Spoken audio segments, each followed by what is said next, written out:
आज हम एक ऐसी कविता के अंदर उतरने वाले हैं जो सिर्फ शब्द नहीं बल्कि एक जबरदस्त सामाजिक आईना है। जी हाँ, हम बात कर रहे हैं सूर्यकांत त्रिपाठी निराला की क्लासिक रचना वो तोड़ती पत्थर की। ये कविता 1937 में लिखी गई थी। सोचिए, और आज भी कितनी रेलेवेंट है। कविता की पहली लाइन ही देखिए, कितनी पावरफुल है। वह तोड़ती पत्थर। बस ये 3 शब्द और आंखों के सामने एक पूरा मंजर आ जाता है ना। इन 3 शब्दों में ही एक पूरी कहानी है, एक संघर्ष की ऐसी तस्वीर जो बस दिमाग में छप जाती है। तो चलिए इस सीन में थोड़ा और अंदर चलते हैं। कवि हमें बताते हैं कि उन्होंने उससे देखा इलाहाबाद की सड़क पर पत्थर तोड़ते हुए। यहीं से ये पूरी कहानी शुरू होती है, एक ऐसी घटना जिसके कवि खुद गवाह थे। अब देखिए, इतनी पावरफुल तस्वीर के पीछे जो कलाकार हैं उन्हें समझना भी तो जरूरी है। हम बात कर रहे हैं सूर्यकांत त्रिपाठी निराला की। उनकी कलम सिर्फ कल्पना की उड़ान नहीं भरती थी, नहीं, वो तो उस जमाने के समाज और आर्थिक हालात का मानो एक आईना दिखाती थी। निराला जी ने अपने आसपास के समाज में जो भी अन्याय देखा, जो दर्द महसूस किया, वो सब कुछ उनकी कविताओं में उतर आया। मतलब उन्होंने जो खुद सहा और जो दूसरों को सहते हुए देखा, वही तो उनकी कलम की स्याही बन गया। तो ये कविता सिर्फ एक महिला की कहानी नहीं है, असल में ये एक ही सड़क पर बसी 2 अलग-अलग दुनियाओं की कहानी है। एक तरफ जहां सिर्फ संघर्ष है तो दूसरी तरफ आराम ही आराम। निराला जी ने इस खाई को, इस फर्क को इतने कमाल के ढंग से हमारे सामने रखा है। जरा इस तस्वीर को देखिए, एक ही नजर में 2 दुनियाएं साफ दिखती हैं, है ना। एक तरफ सड़क पर पसीना बहाती वो महिला और दूसरी तरफ आराम और ऐश का प्रतीक वो ऊंची बिल्डिंग। सोचिए, ये दोनों दुनियाएं हैं तो एक दूसरे के आमने सामने, पर असल में कितनी ज्यादा दूर हैं। और ये फर्क सिर्फ अमीर और गरीब का नहीं है, ये तो प्रकृति में भी दिखता है। मजदूर के सिर पे कोई छांव नहीं, सिर्फ और सिर्फ झुलसा देने वाली धूप, और ठीक सामने सजे धजे पेड़ों की लाइनें, बड़ी बड़ी इमारतें और उन्हें घेरती हुई दीवारें। मतलब एक ही जगह पर आराम और संघर्ष का इतना बड़ा, इतना साफ अंतर।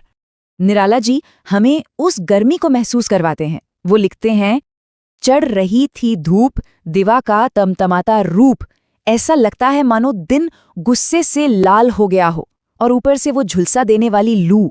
ये सिर्फ मौसम का हाल नहीं है, समझ रहे हैं, ये उस महिला के मुश्किल हालात का, उसकी जिंदगी की कड़वाहट का प्रतीक है। अच्छा, अब इस माहौल से निकलकर चलिए अपना पूरा फोकस उस महिला पर लाते हैं जो इस कविता का दिल है, इसकी आत्मा है। और कमाल की बात यह है कि निराला जी उसे एक बेचारी मजदूर की तरह नहीं दिखाते, नहीं, बिल्कुल नहीं, बल्कि वो तो उसे डिग्निटी और कंसंट्रेशन की एक मिसाल बनाकर पेश करते हैं। जैसे जैसे कवि उसे देख रहे हैं, वैसे वैसे हमारे सामने उसकी एक तस्वीर बना रहे हैं। पहला स्ट्रोक, श्याम तन भर बंधा यौवन, मतलब सांवला शरीर जो जवानी की ताकत से भरा है। फिर नत नयन यानी झुकी हुई आंखें, और तीसरा कर्मरत मन, एक ऐसा मन जो पूरी तरह से अपने काम में डूबा हुआ है, मतलब शारीरिक ताकत भी है और मानसिक ठहराव भी। हाँ, तो ये जो झुकी हुई आंखें हैं ना, ये बहुत जरूरी हैं। ये किसी मजबूरी या किसी के नीचे दबे होने की निशानी नहीं है, नहीं, बल्कि ये उसके शांत स्वभाव और अपने काम के लिए जो सम्मान है उसे दिखाती हैं। और यहीं पर निराला जी की जो गहरी सोच है वो सामने आती है।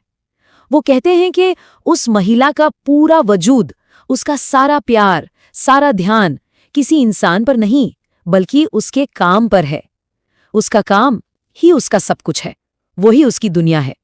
चलिए अब कविता के उस हिस्से में चलते हैं जो शायद इसका सबसे टर्निंग पॉइंट है, सबसे इमोशनल पल। एक ऐसा लम्हा जहां उस मजदूर और कवि के बीच बिना बोले आंखों ही आंखों में एक पूरी बातचीत हो जाती है। वो तो अपने काम में पूरी तरह से डूबी हुई है, लेकिन फिर क्या होता है जब वो नजर उठाती है? कैसे टूटता है उसका ध्यान? उस एक पल में ऐसा क्या हो जाता है? तो होता ये है कि जैसे ही वो महिला देखती है कि कवि उसे देख रहे हैं, उसका ध्यान एक पल के लिए भंग हो जाता है। वो एक नज़र उस ऊंची बिल्डिंग की तरफ देखती है और उसकी जो काम की लय थी वो मानो टूट सी जाती है। और फिर वो कवि को देखती है उस नज़र से जो मार खा रोई नहीं। सोचिए क्या लाइन है, एक ऐसी नज़र जिसमें दर्द है, थकान है, सब कुछ है, लेकिन हार नहीं है। ये उसकी हिम्मत का, उसकी फाइटिंग स्पिरिट का सबूत है। बस उस एक नज़र में ही मानो पूरी बात हो जाती है। कवि को ऐसा महसूस होता है कि इस साइलेंट कनेक्शन में जो गूंज है, जो संगीत है, वो उन्होंने किसी सितार में भी नहीं सुना। ये एक ऐसी बातचीत थी जो शब्दों से, समाज के बनाए दायरों से बहुत ऊपर थी। अब आते हैं कविता के आखिरी और सबसे रेवोल्यूशनरी हिस्से पर। चलिए समझते हैं कि कैसे ये एक आम सा दिखने वाला सीन एक बहुत बड़े विद्रोह का सिंबल बन जाता है। याद है, कविता की शुरुआत हुई थी वह से, वह तोड़ती पत्थर, एक थर्ड पर्सन, लेकिन अंत में ये वह मैं बन जाता है, मैं तोड़ती पत्थर। ये जो प्रोनाउन का शिफ्ट है ना, वह से मैं तक का सफर, यही इस कविता की जान है। तो इस एक लाइन के मतलब क्या है? कई मतलब है। पहला तो सीधा साधा है कि हाँ, वो सच में सड़क पर पत्थर तोड़ रही है। दूसरा थोड़ा गहरा, कि वो अपने अंदर की उस पत्थर दिल को तोड़ रही है जो समाज की बेरुखी ने बना दिया है।